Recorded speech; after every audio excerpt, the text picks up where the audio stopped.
One bright morning, a wise teacher entered the classroom holding a large empty glass jar.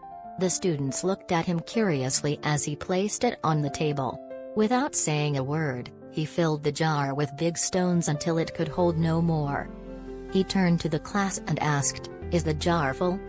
"Yes," the students replied. The teacher smiled and poured a handful of small pebbles into the jar. They rolled between the spaces of the stones. Again, he asked, "Is it full now?" The students laughed, "Maybe not."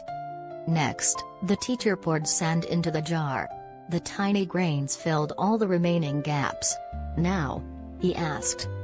"Now it's full," the students said confidently. Finally, the teacher took a cup of tea and poured it into the jar. The students burst out laughing.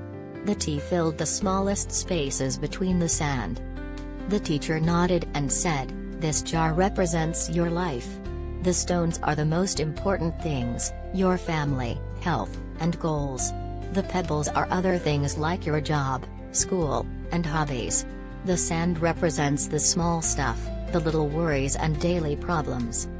He continued, "If you fill the jar with sand first, there will be no space for the big stones. Likewise, if you spend all your time on small, unimportant things, you'll never have room for what truly matters." The students listened silently, understanding the message.